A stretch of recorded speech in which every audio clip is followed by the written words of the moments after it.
बिस्मिल्लाहिर्रहमानिर्रहीम। Dear students, आज हम नॉन फाइनाइट वर्ब का थर्ड टाइप पढ़ेंगे जो पार्टिसिपल के नाम से जाना जाता है। तो चलते हैं, इसको स्टार्ट करते हैं कि पार्टिसिपल क्या होता है। पार्टिसिपल को हम वर्बल एडजेक्टिव भी बोलते हैं। वर्बल एडजेक्टिव ये इसका दूसरा नाम है, क्योंकि ये पार्टिसिपल वर्ब की एक ऐसी फॉर्म है जो बतौर एडजेक्टिव किसी सेंटेंस में काम करता है या फंक्शन करता है। तो इसकी डिफिनीशन ये है, ए पार्टिसिपल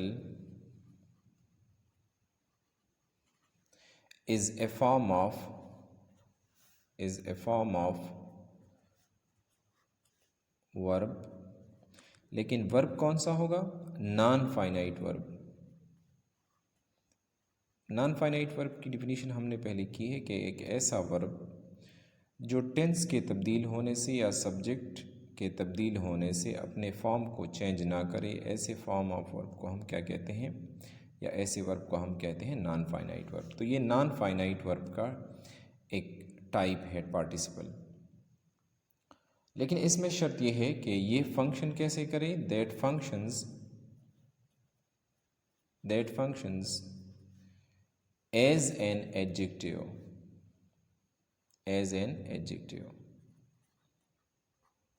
इसी वजह से तो इसको वर्बल एडजेक्टिव भी बोला जाता है। एडजेक्टिव तो आप लोगों को पता होगा। एडजेक्टिव को मैं अगर डिफ़ाइन करूँ तो ये एक ऐसा वर्ड होता है जो मॉडिफाई करता है किस चीज़ को? नाउन या प्रोनाउन को। वर्ड दैट मॉडिफाई नाउन और प्रोनाउन, ये एडजेक्टिव कहलाता है। ठीक है, तो पार्टिसिपल जो है ये वर्ब, नॉन फाइनाइट वर्ब का एक टाइप है, एक फॉर्म है जो फंक्शन करता है एज एन एडजेक्टिव। और एडजेक्टिव एक ऐसा वर्ड होता है जो किसी नाउन या प्रोनाउन को मॉडिफाई करता है या उसको डिस्क्राइब करता है। ठीक है, फॉर एग्ज़ाम्पल अगर मैं लिख दूँ प्लेइंग, PLAYING, प्लेइंग, तो ये जो है ये एक पार्टिसिपल है। ठीक है, क्योंकि ये वर्ब की एक ऐसी फॉर्म है जो अगर बतौर एडजेक्टिव किसी सेंटेंस में फंक्शन अदा करे तो उसको हम कहेंगे पार्टिसिपल। ठीक है, या स्टडीइंग, इसके अलावा स्माइलिंग, और भी मुख्तलिफ जो है क्या है वर्ड्स हैं जो बतौर पार्टिसिपल यूज़ होते हैं।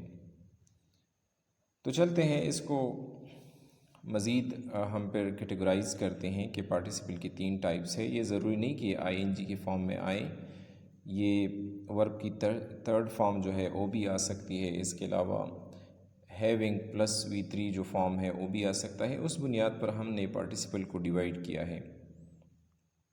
तो पार्टिसिपल की बेसिकली 3 टाइप्स है। एक को हम कहते हैं प्रेजेंट पार्टिसिपल, दूसरा पास्ट पार्टिसिपल, और थर्ड नंबर पे है परफेक्ट पार्टिसिपल। ठीक है, तो अब प्रेजेंट पार्टिसिपल को डिफाइन करते हैं कि प्रेजेंट पार्टिसिपल क्या होता है। प्रेजेंट पार्टिसिपल असल में वर्ब की फर्स्ट फॉर्म के साथ अगर ING लगा हो तो वर्ब की ऐसी फॉर्म को हम कहते हैं प्रेजेंट पार्टिसिपल, और वो फंक्शन करे एज एन एडजेक्टिव। उसका फंक्शन क्या हो? एडजेक्टिव हो, या एडजेक्टिव के अलावा वो वर्ब की तरह भी काम कर सकता है। तो ऐसे वर्ब की फर्स्ट फॉर्म प्लस ING को हम क्या कहेंगे? Present participle. इधर जो मैंने एग्जांपल्स दी है ये पार्टिसिपल है, लेकिन मैंने प्रेजेंट पार्टिसिपल की एग्जांपल दी। आपको बाद में पास्ट पार्टिसिपल और परफेक्ट पार्टिसिपल की भी एग्जांपल देता हूँ। ठीक है, अब आप सिर्फ प्रेजेंट पार्टिसिपल को समझिए कि जो V1 प्लस ING फॉर्म है वर्ब की और वो बतौर एडजेक्टिव और वर्ब काम करे किसी सेंटेंस में, ऐसे वर्ब की फॉर्म को हम कहेंगे प्रेजेंट पार्टिसिपल। तो चलते हैं इसकी एग्जांपल देखते हैं कि ये बतौर एडजेक्टिव किसी सेंटेंस में कैसे काम करता है और हम कैसे पहचानेंगे कि ये प्रेजेंट पार्टिसिपल है। तो चलते हैं एग्जांपल सेंटेंस लिखते हैं। सबसे पहला जो सेंटेंस मैं लिखता हूँ वो आप और से देख ले। आई सा हिम ईटिंग एप्पल। इस सेंटेंस में अगर आप देख ले, ये जो ईट वर्ब है, first form of the verb, उसके साथ ING लगा हुआ है। ये बतौर एडजेक्टिव काम करता है। कैसे? इधर ये एप्पल जो है ये नाउन है, तो इस नाउन को क्वालिफाई कौन करता है, मॉडिफाई कौन करता है? ये वर्ड। तो जो वर्ड किसी नाउन को मॉडिफाई करे, किसी नाउन के बारे में मज़ीद एक्स्ट्रा इन्फॉर्मेशन दे, ऐसे वर्ड को हम कहते हैं एडजेक्टिव। एडजेक्टिव। तो ये एडजेक्टिव है जो इधर ING की फॉर्म में आया हुआ है, इसी वजह से हम इसको कहेंगे प्रेजेंट पार्टिसिपल। अब आप कहेंगे कि इसको एडजेक्टिव फिर क्यों नहीं बोलते? फंक्शन तो एडजेक्टिव की तरह करता है। ये वर्ब की ING फॉर्म है लेकिन फंक्शन एज एन एडजेक्टिव करता है किसी सेंटेंस में, तो फिर इसको एडजेक्टिव क्यों नहीं बोलते? देखिए, एडजेक्टिव तब कहते हैं, एडजेक्टिव की असल जो फॉर्म है वो तो ये जो गुड है ये एडजेक्टिव है, ब्यूटीफुल ये एडजेक्टिव। हम आम तौर पे एडजेक्टिव का जो वर्ड यूज़ करते हो इनके लिए यूज़ करते हैं, ठीक है। फिर एडजेक्टिव के मुख्तलिफ टाइप्स है, जैसे एडजेक्टिव ऑफ कलर्स हैं, जैसे white, red, black and so on. Adjective of shape, जैसे राउंड, ठीक है, सर्कुलर। तो ये है असल में जो एडजेक्टिव का वर्ड है वो एडजेक्टिव का जो वर्ड है वो इनके लिए यूज़ होता है, इन अल्फाज के लिए, इन जैसे अल्फाज के लिए, ठीक है।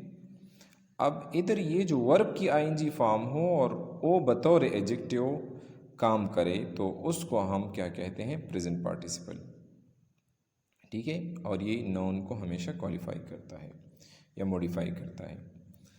अब देखिए दूसरा example sentence. The smiling girl is my friend.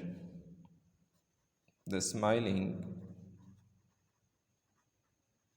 Girl is my friend. इस सेंटेंस में जो गर्ल है ये एक नाउन है, इधर मैं शॉर्टली N लिख देता हूँ, और ये स्माइलिंग इस गर्ल को ही मॉडिफाई कर रही है, क्योंकि ये वर्ड ये हमें बता रही कि लड़की जो है वो कैसी लड़की? हंसने वाली लड़की। स्माइलिंग, जो हंसने वाले मूड में है, ठीक है। तो ये वर्ड से ये पता चलता है कि लड़की जो है वो किस हालत में है, वो हंसने वाली हालत में है, रोने वाली हालत में है, किस हालत में है, तो वो उसकी बारे में इंफॉर्मेशन दे रही है, तो ये है एडजेक्टिव।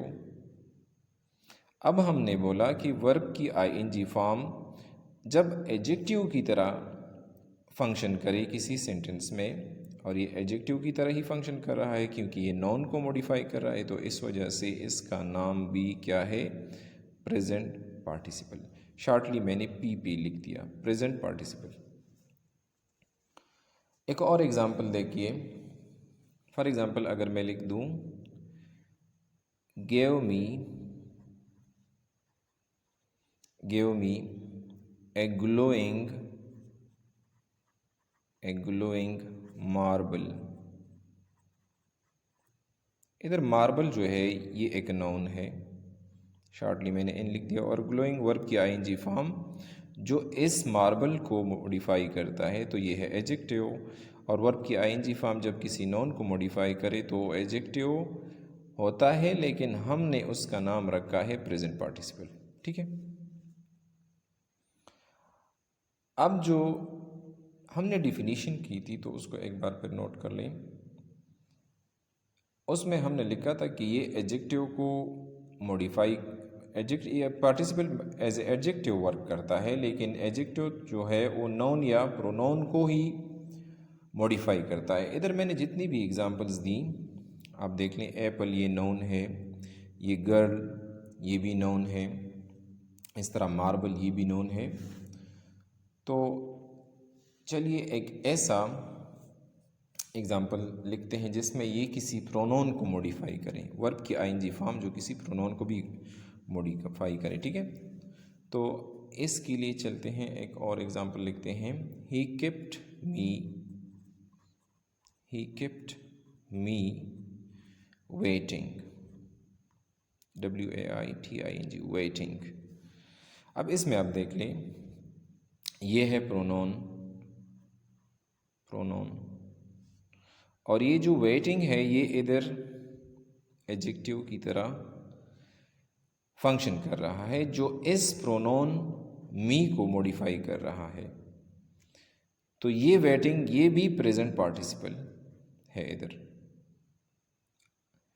अब आप कहेंगे या आपके जहन में यह आएगा कि ये इधर जितनी भी नाउन्स थे इससे पहले ये एडजेक्टिव आया हुआ है, लेकिन इधर जो एडजेक्टिव है वो तो बाद में आया हुआ है, नाउन या प्रोनाउन से बाद में आफ्टर आया हुआ है। तो ये आप लोगों ने कहीं सुना होगा कि एडजेक्टिव जो है ये 2 पोजीशन पर आ सकता है। ये जो पहले 3 सेंटेंसेस मैंने लिखे हैं इसमें एडजेक्टिव नाउन से पहले आया हुआ है या प्रोनाउन से पहले आ जाए, तो ऐसे एडजेक्टिव की ऐसे हालत को हम क्या कहते हैं, एट्रीब्यूटिव एट्रीब्यूटिव। और जब बाद में आ जाए तो उसको क्या कहते हैं, प्रीडिकेटिव। तो यानी जो एडजेक्टिव है वो 2 तरीक़ों से आता है, वो किसी नाउन या प्रोनाउन से पहले भी आ सकता है या बाद में भी आ सकता है, जैसे आपने इधर देख लिया, ठीक है।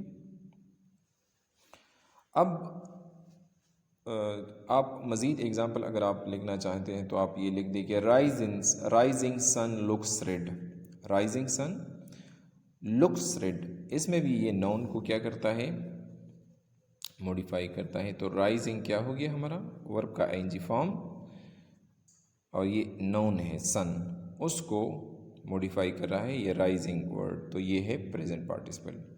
राइजिंग सन लुक्स रेड, ठीक है। तो ये नाउन है और ये वर्ब की आईएनजी फॉर्म, तो ये प्रेजेंट पार्टिसिपल।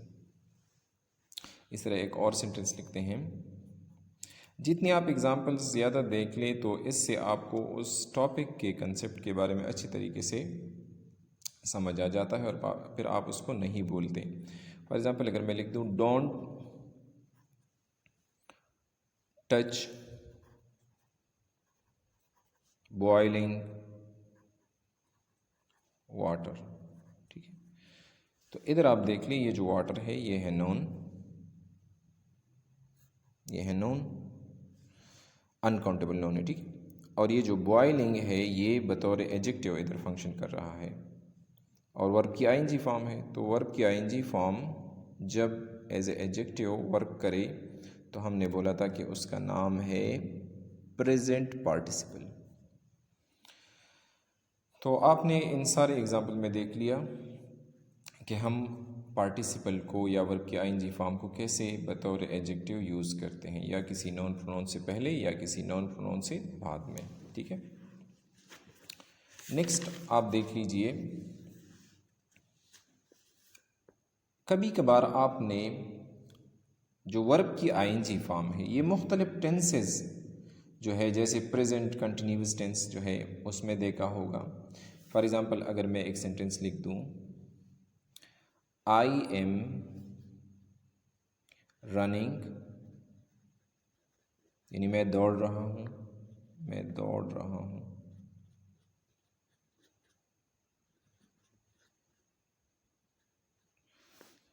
या आई एम रीडिंग,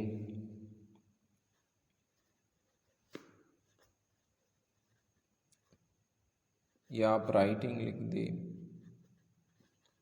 ठीक है। तो मैं लिख रहा हूँ, मैं पढ़ रहा हूँ, इस तरह के जो सेंटेंसेस है, तो ये है प्रेजेंट कंटिन्यूअस टेंस के जो वर्ब्स हैं। तो इधर भी ये जितनी भी वर्ब हैं, जैसे रनिंग, जैसे रीडिंग, राइटिंग, ये भी क्या कहलाते हैं? ये वर्ब के आईएनजी फॉर्म है और ये भी है प्रेजेंट पार्टिसिपल। ठीक है। नेक्स्ट अगर मैं लिख दूं she was eating, she was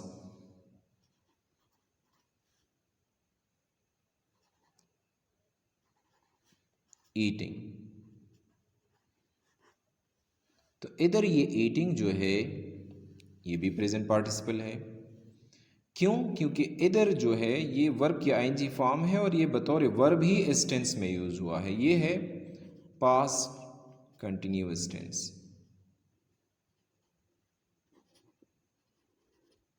ऊपर जो एग्जांपल मैंने दी है वो भी वर्ब की आईएनजी फॉर्म है जो प्रेजेंट कंटिन्यूअस टेंस को शो कर रहा है, प्रेजेंट कंटिन्यूअस टेंस। तो प्रेजेंट कंटिन्यूअस टेंस में जो वर्ब की आईएनजी फॉर्म होती है वो भी प्रेजेंट पार्टिसिपल है। ठीक है, ये भी प्रेजेंट पार्टिसिपल, ये भी प्रेजेंट पार्टिसिपल, ये भी प्रेजेंट पार्टिसिपल। इस तरह जो पास्ट कंटिन्यूअस टेंस में जो वर्ब की आईएनजी फॉर्म है तो ये वर्ब, लेकिन आईएनजी फॉर्म है तो ये इस वजह से इसको हम पास्ट कंटिन्यूअस टेंस में वाज के साथ आया हुआ है तो इसको भी प्रेजेंट पार्टिसिपल ही कहेंगे। इस तरह अगर हम फ्यूचर टेंस को ले लें, जैसे they will be playing, they will be playing, तो ये भी वर्ब की आईएनजी फॉर्म है। ठीक है, और बतौर वर्ब ही इधर यूज हुआ है, ये बतौर एडजेक्टिव इधर यूज नहीं हुआ। ये है फ्यूचर कंटिन्यूअस टेंस में, ये सेंटेंस है फ्यूचर कंटिन्यूअस में।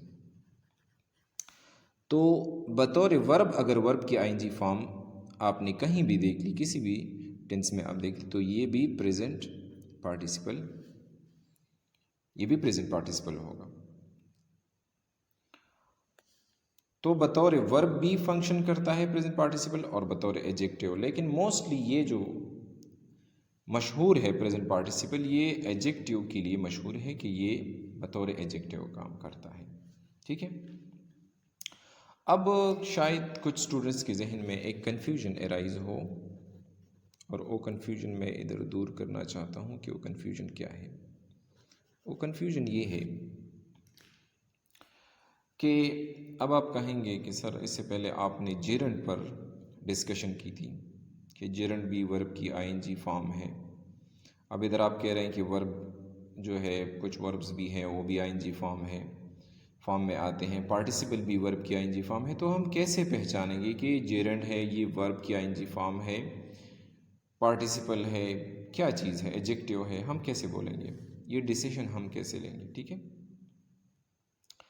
मैं कुछ सेंटेंसेस आपको लिख देता हूँ और आपको ये बताता हूँ कि कैसे आप इसमें जेरंड पार्टिसिपल इसका फैसला आप कैसे करेंगे। ठीक है, फॉर एग्जांपल अगर मैं बोलूँ, एक सेंटेंस में लिख देता हूँ, आई एम रनिंग,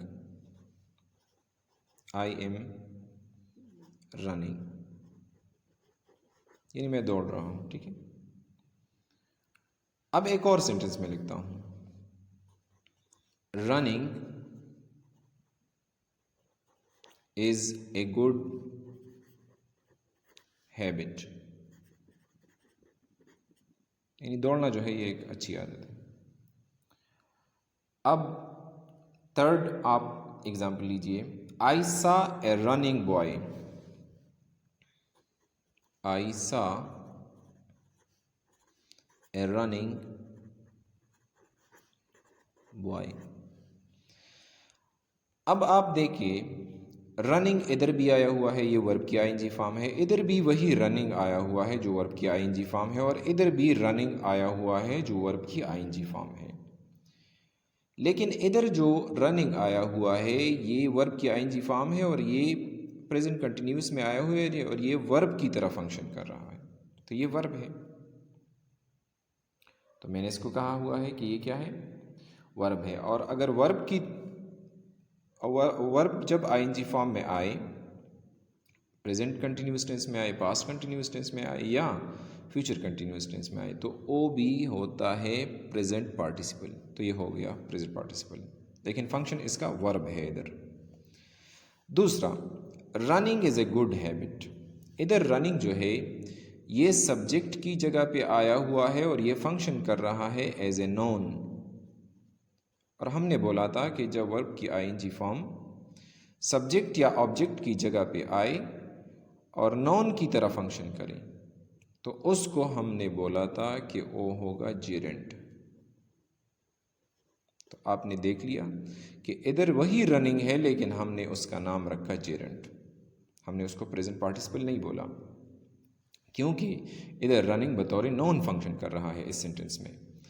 अब थर्ड सेंटेंस देखिए, आई सा ए रनिंग बॉय। मैंने एक दौड़ते हुए लड़के को देखा। तो इधर ये है नोन और ये रनिंग क्या कर रहा है, ये इस बॉय को मॉडिफाई कर रहा है कि वो लड़का दौड़ रहा था, ठीक है, उसकी दौड़ने की हालत को बता रहा है। तो ये हमारा हो गया एडजेक्टिव। और जब वर्ब की आईएनजी फॉर्म आए और ओ बतौर एडजेक्टिव काम करे, यानी ओ किसी नॉन या प्रोनाउन को मॉडिफाई करे, तो हम कहेंगे कि ओ भी कहलाता है प्रेजेंट पार्टिसिपल। लेकिन इधर ये जो प्रेजेंट पार्टिसिपल है ये एडजेक्टिव की तरह काम कर रहा है।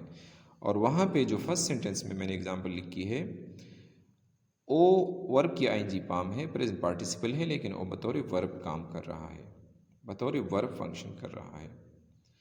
तो इससे हमने एक बात नोट की कि अगर आपको कोई वर्ब की आईएनजी फॉर्म दे दे और आपसे ये पूछे कि ये वर्ब ये जेरंड है या पार्टिसिपल है, तो आप वर्ब की आईएनजी फॉर्म से ये डिसीजन नहीं ले सकते कि ये जेरंड है या पार्टिसिपल है, ठीक है।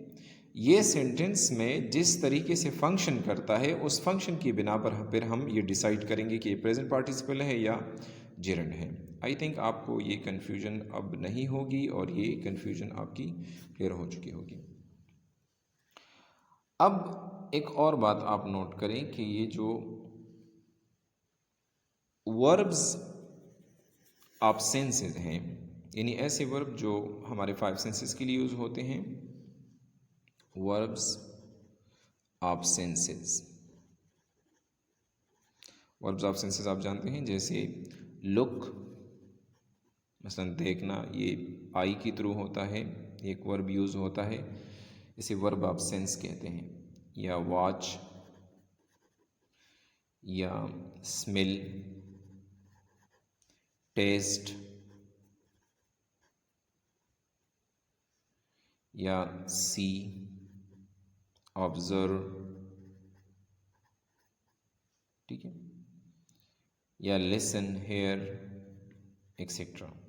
ऐसे वर्ब्स जो किसी 5 सेंसेस में से एक सेंस को रिप्रेजेंट करें उनको हम कहते हैं वर्ब ऑफ सेंसेस। अब इनके लिए एक रूल ये है कि इनके साथ आप बेयर इन्फिनेटिव भी लगा सकते हैं और आप इसके साथ जो प्रेजेंट पार्टिसिपल है ये भी लगा सकते हैं, ठीक है। लेकिन दोनों में थोड़ा सा फ़र्क है, वो मैं समझा देता हूँ। फॉर एग्ज़ाम्पल, अगर हम एक सेंटेंस लिख दें, आई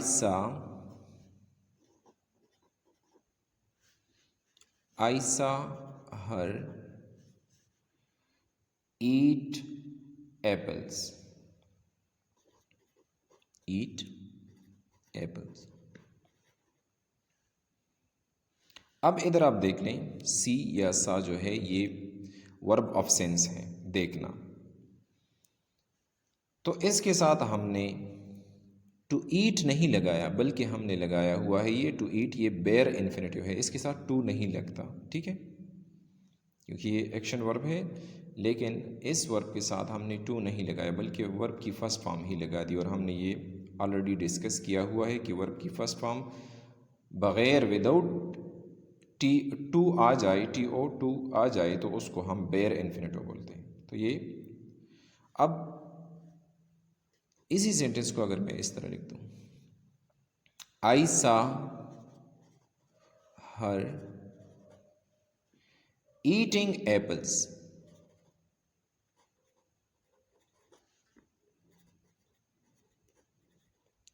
करेक्ट ये दोनों सेंटेंसेस ही है, लेकिन इधर आप देख लें ये वर्ब की आईएनजी फॉर्म यूज़ हुई है और ये क्या कर रहा है, इस एप्पल्स के बारे में ये वर्ब आईएनजी जो है एज ए एडजेक्टिव काम कर रहा है और ये है नोन, प्लूरल नोन है, तो ये है प्रेजेंट पार्टिसिपल। और हमने भी ऊपर आप लोगों को ये बता दिया कि जो वर्ब ऑफ सेंसेस है, जैसे ऊपर सेंटेंस में भी सा आया हुआ है और नीचे भी सी सा, तो ये वर्ब ऑफ सेंस है, इसके साथ आप बेयर इन्फिनेटिव या प्रेजेंट पार्टिसिपल का इस्तेमाल कर सकते हैं, ये तो करेक्ट है। लेकिन फिर दोनों सेंटेंसेस में फ़र्क क्या है? तो दोनों सेंटेंसेस में फ़र्क जो है वो ये है कि इधर ये जो एक्शन हो रहा है, ये एक्शन क्या है, कंप्लीटेड एक्शन शो करेगा, कंप्लीटेड एक्शन। और इधर ये क्या है, ये ऐसे एक्शन को शो करेगा जो गोइंग ऑन हो, गोइंग ऑन या प्रोग्रेस वाला एक्शन, गोइंग ऑन एक्शन। यानी ये एक्शन या ये वर्क जो है ये क्या है, कंप्लीट ना हो, इनकम्प्लीट एक्शन को ये शो करेगा। तो अब आपको पता चल चुका होगा कि इन दोनों सेंटेंसेस को मैंने क्यों लिखा, इसका मकसद क्या था, वो आप लोग समझ चुके होंगे कि अगर बेयर इन्फिनेटिव के साथ ये आ जाए वर्ब ऑफ सेंसेस तो उसमें वर्क या एक्शन कंप्लीट होगा, और अगर प्रेजेंट पार्टिसिपल के साथ वर्ब ऑफ सेंस आ जाए तो उसमें जो एक्शन है वो गोइंग ऑन होगा या वो कंटिन्यूस और प्रोग्रेस में होगा। ठीक है, अब आते हैं जो पार्टिसिपल का दूसरा टाइप है, वो है पास्ट पार्टिसिपल। अब पास्ट पार्टिसिपल जो है, तो आप सिंपली ये कह दें कि ये जो वर्ब की थर्ड फॉर्म है V3, और ये V3 फंक्शन करे, function as an adjective, shortly मैंने एडीजे लिख दिया, तो इसको हम कहेंगे पास्ट पार्टिसिपल, और ये किसी कंप्लीट एक्शन को ही रिप्रेजेंट करेगा। याद रखिए, कंप्लीटेड एक्शन को रिप्रेजेंट करता है पास्ट पार्टिसिपल। अब इस पे मैं चंद एग्जाम्पल सेंटेंसेस आप लोगों को लिखवा देता हूँ। फॉर एग्जाम्पल अगर मैं लिख दूँ, आई नोटिस्ड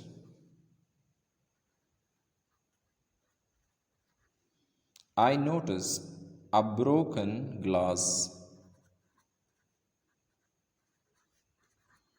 तो आप इस सेंटेंस में देखिए, ये जो है ये V3 है, ये वर्ब की थर्ड फॉर्म है, ये ब्रिक की थर्ड फॉर्म है, ब्रिक, ब्रोक, ब्रोकन, और ये क्या है, ये है नोन। तो ये जो वर्ब की थर्ड फॉर्म है, लेकिन ये एज एडजेक्टिव इधर आया हुआ है, ये इस ग्लास को मॉडिफाई कर रहा है, तो हम कहेंगे कि ये क्या है, पास्ट पार्टिसिपल है, पास्ट पार्टिसिपल। प्रेजेंट पार्टिसिपल क्यों नहीं है, वो भी इधर वर्ब आता था और एक नॉन को मॉडिफाई करता था, लेकिन उसमें शर्त ये थी कि वो V3 नहीं था, वर्ब की थर्ड फॉर्म नहीं थी, वो वर्ब की आईएनजी फॉर्म थी। ठीक है, एक और एग्जांपल लीजिए। फॉर एग्जांपल अगर मैं लिख दूं, we ate a lot of roasted meat। Meat जो है ये एक नाउन है, और रोस्टेड ये वर्ब की थर्ड फॉर्म है जो बतौर एडजेक्टिव काम कर रहा है। तो हमने बोला था कि अगर V3 यानी वर्ब की थर्ड फॉर्म बतौर एडजेक्टिव फंक्शन करे तो उसको हम कहेंगे पास्ट पार्टिसिपल। तो ये है पास्ट पार्टिसिपल। थर्ड एग्जाम्पल लीजिए। फॉर एग्जाम्पल अगर मैं लिख दूँ I have completed the given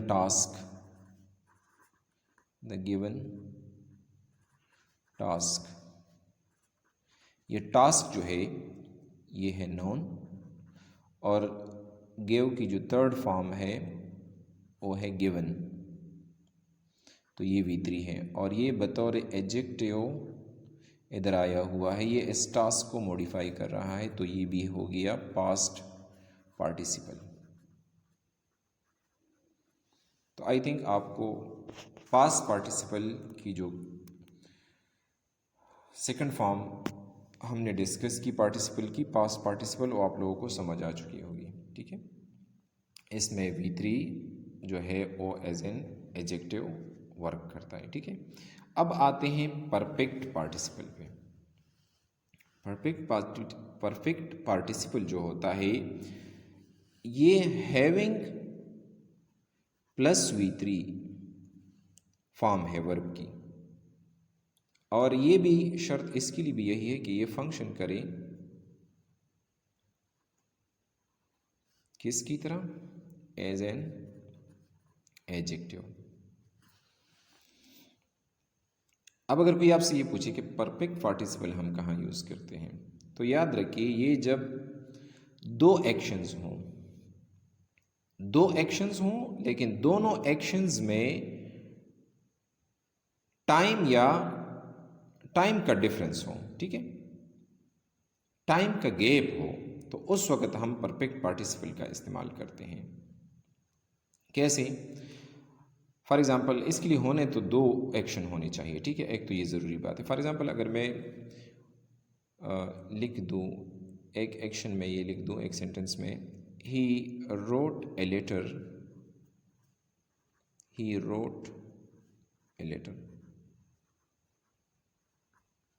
उसने एक ख़त लिखा, ये एक काम तो हो गया। ठीक है, आप इसमें देख लीजिए ये एक सेंटेंस है, इसमें एक फंक्शन, एक एक्शन जो है वो कंप्लीट हो चुका है, ही रोट ए लेटर। फिर उसने कुछ टाइम तो ज़रूर स्पेंड किया होगा, उसने कुछ वक्त लिया होगा और उसने उस ख़त को क्या किया है, पोस्ट ऑफिस में उसको पोस्ट किया है। तो ही पोस्टेड इट। ऐसा तो नहीं है कि उसने ख़त लिखा और फ़ौरन ही घर से उसको भेज दिया, ऐसा तो नहीं हो सकता, उसने कुछ टाइम ज़रूर लिया होगा। तो जब टाइम का गैप हो दो एक्शंस में, तो उस वक्त हम परफेक्ट पार्टिसिपल यूज़ करते हैं। तो अब इन दोनों एक्शंस को आप देख लिए, परफेक्ट पार्टिसिपल के थ्रू हम कैसे इन दोनों सेंटेंसेस को मिलाकर कैसे लिखेंगे। ठीक है, इसके लिए आप देख लीजिए। अब इसको हम ऐसे लिखेंगे, having written a letter, having written a letter, he posted it। तो अब आप देख लीजिए ये हैविंग और V3 आया हुआ है, ये रिटन जो है ये हमने ऊपर आप लोगों को बता दिया कि जो हैविंग प्लस V3 आ जाए तो वो क्या होगा, परफेक्ट पार्टिसिपल होगा। तो ये हैविंग V3 है ना, ये राइट रोट रिटन ये V3 है, तो इसके साथ हैविंग आया हुआ है, हैविंग रिटन ए लेटर।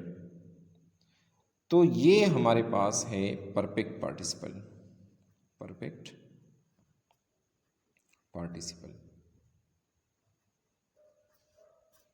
ठीक है, अब एक और एग्जाम्पल लीजिए,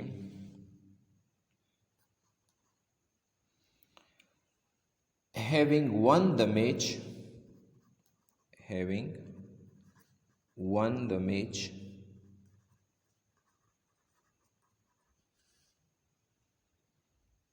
Players went to the houses. Players went to the houses. चलिए इधर ही लिख देता हूँ, to the houses. अब इधर ये क्या है, ये हैविंग आया हुआ है और इधर इसके साथ वर्ब की थर्ड फॉर्म, ये V3 है, ये V3 है। जैसे इधर रिटन जो था वो V3 था, हैविंग के साथ आया हुआ था। इधर ये हैविंग के साथ वर्ब की थर्ड फॉर्म V3 आया हुआ है। तो इसका ये मतलब है कि मैच जीतने के बाद खिलाड़ी घरों को चले गए। Having won the match, players went to the houses. तो इधर ये हैविंग वन जो है ये क्या हो गया, ये है हमारा परफेक्ट पार्टिसिपल। ठीक है। इसी तरह एक और मिसाल अगर मैं दे दूं तो हैविंग फिनिश्ड, ये फिनिश का third form finished, having finished his work, having finished his work, Ali was ready for play, Ali was ready for play, यानी अपना काम ख़त्म करने के बाद अली खेलने के लिए तैयार था। तो इधर ये जो है हैविंग फिनिश्ड है, ये फिनिश तो आप लोगों को मैंने बता दिया, ये वर्ब की थर्ड फॉर्म और इसके साथ हैविंग लगा हुआ है। और ये याद रखिए ये तीनों जो हैविंग रिटन है, हैविंग वन, हैविंग फिनिश्ड, ये तीनों हैविंग और वर्ब की थर्ड फॉर्म आई हुई है और एज एन एडजेक्टिव ये वर्क करता है इन तीनों सेंटेंसेस में। तो ये हमारा हो गया परफेक्ट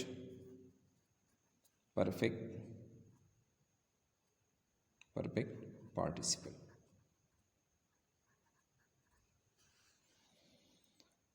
अब एक और बात आप ये याद रखिए, कभी कभार जो एक्टिव पैसिव के सेंटेंसेस होते हैं उसमें पैसिव सेंटेंस में आपको हैविंग